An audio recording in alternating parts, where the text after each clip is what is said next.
어제나 오늘이나 항상 함께 하시는 하나님 아버지 감사합니다.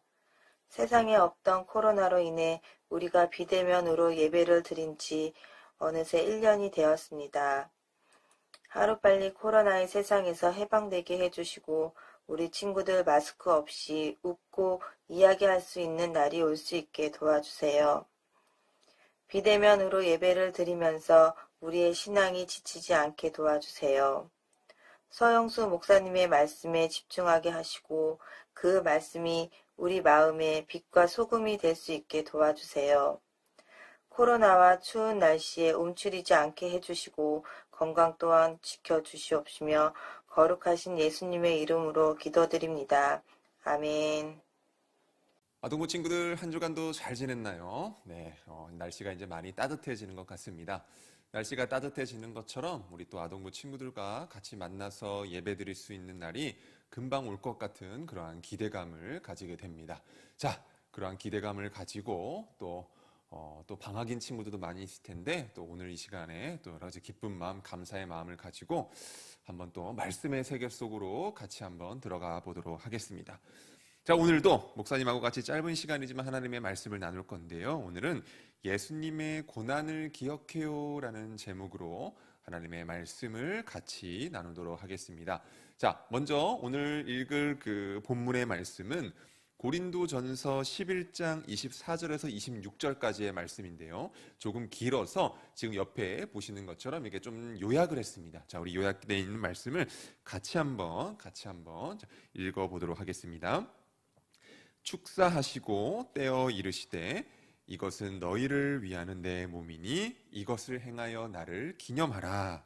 이 잔은 내 피로 세운 새 언약이니 이것을 행하여 마실 때마다 나를 기념하라. 고린도전서 11장 24절에서 25절 말씀. 자, 여러분들 혹시 그 비밀번호를 가지고 있나요? 뭐 메일 주소라든가 뭐 여러분들이 쓰고 있는 아마 비밀번호가 있을 것 같아요. 뭐 아직 어린 친구들은 뭐 없을지도 모르지만 조금 이제 우리 고학년 친구들 같은 경우에는 뭐 핸드폰에 비밀번호가 있을 수도 있고요. 여러 가지 비밀번호들을 사용을 하게 되는 그러한 시대를 우리가 살고 있습니다. 혹시 여러분들의 그 비밀번호가 다른 사람에게 알려져서 곤란한 일을 겪은 적이 혹시 있나요? 뭐 부모님이 여러분들의 비밀번호를 알게 되어서 핸드폰을 보게 되었다든가 아니면 친구들이 여러분이 가지고 있는 비밀번호를 알게 되어서 좀 비밀로 감추고 싶었던 것을 알게 되었다든가 뭐 그런 일들이 있는지 모르겠습니다. 얼마 전에 절대로 다른 사람에게 알려져서는 안 되는 비밀번호가 노출이 되어서 피해를 본 사람들이 어떤 비밀번호를 사용하고 있는지, 그러니까 비밀번호가 노출된 사람들이 많이 사용하는 비밀번호는 뭔지에 대해서 한 기관에서 조사를 했습니다. 조사를 했는데, 자, 사람들이 많이 사용하는 비밀번호가 과연 뭘까요? 자, 3위가 뭐냐면, 자, 지금 여기 나오는 것처럼 3위가 패스워드라는 영어 단어였습니다. 이 패스워드라는 영어 단어가 가진 뜻이 뭡니까? 말 그대로 비밀번호라는 뜻을 가지고 있는 영어 단어가 패스워드죠. 그러니까 이 비밀번호를 만들면서 이 패스워드라는 영어 단어로 그냥 사용을 한 겁니다. 자, 2위는 무엇이었나? 2위는 QWERTY라는 이 단어였어요. 이게 무슨 단어인가? 아무런 의미가 없는 단어입니다. 단지 우리 컴퓨터 키보드 자판의 왼쪽 위부터 오른쪽으로 차례대로 배열된 알파벳이 QWERTY라는 그 순서입니다. 그러니까 이 비밀번호는 그냥 키보드를 순서대로 누른 그러한 비밀번호였던 거죠. 그럼 1위는 뭘까요? 가장 많이 노출된 비밀번호 1위는 바로 123456789라는 비밀번호였습니다. 너무나 쉽죠? 그냥 순서대로 번호를 누른 그 비밀번호였어요. 우리는 살아가면서 이렇게 많은 비밀번호 속에서 살아가고 있습니다. 저도 메일이라든가 SNS라든가 통장이라든가 핸드폰이라든가 다양한 곳에서 비밀번호를 사용하고 살고 있는데요. 집에 들어갈 때 우리 집 현관문에 달려있는 그 잠금 장치를 풀 때도 우리가 비밀번호를 누르고는 하죠. 사물함을 열거나 메일을 확인할 때 우리는 비밀번호를 통해서 이제 그런 것들을 열고 사용을 하게 됩니다.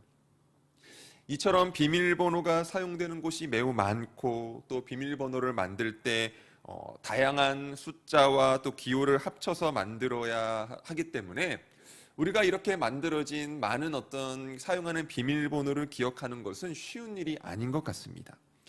그래서 이제는 이 문제, 이 비밀번호를 다 기억하는 것이 어려운 이 문제를 해결하기 위해서 비밀번호를 대신 기억해주는 앱까지 개발이 되어서 나왔다고 해요. 뭐 여러 가지 상황이 있겠지만 어찌되었든지 간에 우리가 비밀번호, 나의 비밀번호는 잊어버리지 않고 또 남에게 유출되지 않도록 잘 사용해야 되는 것이 필요할 것 같습니다. 비밀번호를 꼭 기억해야 하듯이 우리가 삶에서 꼭 기억해야 될 여러 가지 중요한 것들이 있습니다. 우리가 반드시 기억해야 할 것이 있는 것이죠. 자, 여러분은 그것이 무엇이라고 생각하나요? 우리가 반드시 기억해야 할 것에 대해서 오늘 성경은 우리에게 이렇게 말해주고 알려주고 있습니다. 우리 저를 따라 한번 외쳐볼까요? 자, 외쳐봅니다. 우리를 구원하기 위해 예수님이 당하신 고난을 기억하라. 우리나라에 명절이 있습니다. 이제 얼마 안 있으면 또 설날, 구정 설 명절이 다가오는데요. 우리나라에 명절이 있듯이 이스라엘 백성들, 유대인들에게도 여러분들 명절이 있습니다. 어떤 명절이냐? 바로 유월절이라는 명절입니다. 이들이 지키는 중요한 명절 중의 하나인 유월절이 바로 그날인데요. 이스라엘 백성이 애굽에서 수백 년 동안 종으로 지내며 고통 가운데 있었는데 그 고통 가운데에서 도와달라고 하나님께 기도했고 하나님은 그들의 기도를 들으시고 그들을 구원하기 위해 애굽의 왕 바로에게 모세를 보내셨습니다.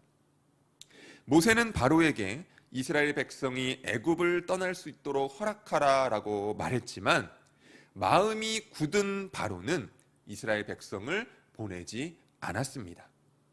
결국 하나님은 바로의 그 굳은 마음을 보시고 애굽에 10가지의 재앙을 내리셨습니다. 그리고 그 10가지 재앙 중에 마지막 10번째 재앙으로 애굽에 있는 그 모든 장자들, 첫 번째 난 그 것들이 죽게 되는 그러한 재앙이 일어나고 난 후에야 바로는 이스라엘 백성들이 애굽을 떠날 수 있도록 허락해 주었습니다. 그런데 그런 무시무시한 10번째 재앙 속에서도 이스라엘의 장자들은, 첫째들은 죽지 않았어요. 자, 왜인가? 자, 하나님이 그들에게 재앙을 피할 방법을 알려주셨고 그 방법대로 이스라엘 백성들이 그대로 따랐기 때문에 그랬습니다. 자, 그렇기 때문에 이제 이스라엘의 장자들은 죽지 않게 된 거죠. 그러니까 애굽을 그렇게 탈출한 후에 이스라엘 백성들이 그날을 기념해서 그날을 유월절로 정하고 유월절을 지키고 이제 유월절의 그 음식을 먹으면서 그날을 이제 감사하며 기념하게 된 것입니다. 예수님이 예루살렘에 이제 들어오신 후에 이제 오늘 본문 말씀에 이제 해당되는 부분인데요. 예수님이 예루살렘에 들어가신 후에 이와 같은 유대인의 큰 명절인 유월절, 이제 출애굽을 하게 된 것을 기념하는 그 유월절, 큰 명절인 유월절이 되었습니다. 그날 예수님이 제자들과 함께 유월절 식사를 하시는데요. 예수님이 함께 모인 그 식사 자리에서 빵을 들고 하나님께 기도를 드리셨습니다. 그리고 그 기도를 마치신 후에 제자들에게 빵을 떼어서 나누어 주시면서 이렇게 말씀하십니다. 얘들아, 이것을 받아 먹어라. 이것은 나의 몸이다. 그렇게 빵을 다 떼신 후에 예수님은 잔을 들고 마찬가지로 하나님께 기도를 드리신 후에 제자들에게 이렇게 또 포도주를 주시면서 말씀하셨습니다. 너희 모두 다 이것을 마셔라. 이것은 죄를 용서하기 위하여 많은 사람들을 위해 붓는 나의 피, 곧 언약의 피다. 이렇게 말씀을 하셨습니다. 유월절에 이스라엘 백성은 함께 유월절 음식을 먹으며 그 먹는 음식의 의미를 자녀들에게 설명하고 또 애굽으로부터 구원받은 사건을 기념했습니다. 마찬가지로 예수님은 제자들과 함께하는 그 식사 그 시간 그 자리에서 빵과 포도주의 의미를 설명해 주시면서 예수님이 받으실 그 고난과 유월절의 구원보다 더 큰 구원에 대해서 말씀해 주셨습니다. 그러니까 출애굽을 했던 그것보다 더 큰 구원, 즉 죽음의 길에서 생명의 길로 가는 예수님을 통해서 이루어지는 그 구원에 대해서 말씀해 주신 것입니다. 자, 예수님이 말씀하신 유월절의 구원보다 더 큰 구원이 바로 그것인 것이죠. 자, 화면을 보시면 바로 이 십자가의 예수님, 바로 죄로부터 우리를 구원해 주시는 그 구원, 구약 성경에서 이미 우리를 구원해 주셨다고 약속하셨던 그 구원, 그리고 예수님을 통해 이루어진 바로 그 구원의 약속을 예수님께서는 말씀해 주신 것입니다. 우리는 죄로 인해 죽을 수밖에 없었지만 예수님이 우리를 대신해서 고난 받으시고 십자가에서 죽으심으로 우리를 죄에서 깨끗하게 해 주셨습니다. 예수님은 제자들에게 예수님이 앞으로 십자가에서 겪게 될 일을 말씀해 주셨고 떡과 포도주를 먹고 마실 때마다 그것을 기념하라라고 말씀해 주셨습니다. 우리 아까 처음에 읽었지만 다 같이 다시 한번 성경 말씀을 같이 한번 읽어볼까요? 같이 읽습니다. 이것은 너희를 위하는 내 몸이니 이것을 행하여 나를 기념하라.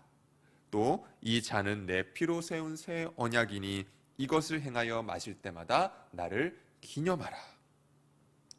예수님은 제자들이 예수님이 십자가에서 죽으시는 것과 그 의미가 무엇인지를 기억하기를 원하셨습니다. 그리고 오늘을 살아가는 우리들도, 우리 아동부 친구들도 그 의미를 꼭 기억하고 있기를 예수님은 원하고 계십니다. 자, 우리 친구들, 여러분들에게 예수님의 고난은 어떤 의미입니까? 예수님의 고난은 우리와 상관없는 것이 아니라 바로 여러분들을 위한 고난이었습니다. 예수님은 우리가 나를 대신하신 예수님의 그 고난을 기억하고 기념하기를 원하십니다. 또한 언제나 그 사실을 기억하고 예수님의 구원에 감사하며 살아가는 우리가 되기를 원하십니다. 우리가 지금처럼 여러분들 그 영상 앞에 앉아서 예배를 드리고 있지만 이렇게 예배의 자리에 있을 때에도 또 집에서 그냥 가족들과 생활할 때에도 학교에서 친구들과 시간을 보낼 때에도 나의 죄, 우리의 죄를 대신하신 예수님의 고난을 기억하면서 감사의 고백을 드리는 그러한 삶을 살아가기를 우리 예수님은 원하고 계십니다. 우리 친구들에게 바라기는 정말로 하루하루 살아가면서 우리의 죄를 위해서 대신 십자가에 못 박혀 죽으시고 그것을 기념하고 기억하라라고 말씀하신 그 예수님의 말씀을 기억하면서 어느 곳에 있든지 우리 친구들이 예수님의 고난을 기억하고 기념하며 또 그 예수님의 고난을 통한 그 사랑의 실천에 감사할 수 있는 그런 우리 아동부 친구들이 되기를 부탁을 드립니다. 그래서 여러분들 삶 가운데에 주님이 주시는 그 구원의 기쁨이 가득가득 넘치는 우리 아동부 친구들이 되기를 주님의 이름으로 축원합니다. 기도하겠습니다.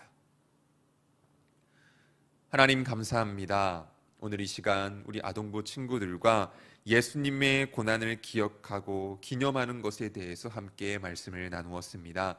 오늘 나눈 말씀을 기억하고 또 되새기면서 하루하루 예수님이 이 땅에서 고난받으신 그 이유와 또 그것을 통해서 우리가 어떠한 존재로 나아갈 수 있게 되었는지를 기억하고 감사할 수 있는 우리 아동부 친구들 될 수 있도록 하나님 함께 하시고 인도하여 주옵소서. 그렇게 늘 감사의 마음으로 살아가는 우리 아동부 친구들이 되기를 원하며 예수님의 이름으로 감사하며 기도드립니다. 아멘. 제가 축도하고 예배를 마칩니다. 이제는 우리 주 예수 그리스도의 은혜와 하나님 아버지의 크신 사랑과 성령 하나님의 감화 감동 위로 내주 교통하심이 오늘 말씀을 듣고 예수님의 고난을 기억하고 기념하겠습니다 라고 다짐하고 나아가는 사랑하는 우리 아동부 친구들 머리 위에 이제부터 영원토록 함께 하시기를 간절히 축원하옵나이다. 아멘.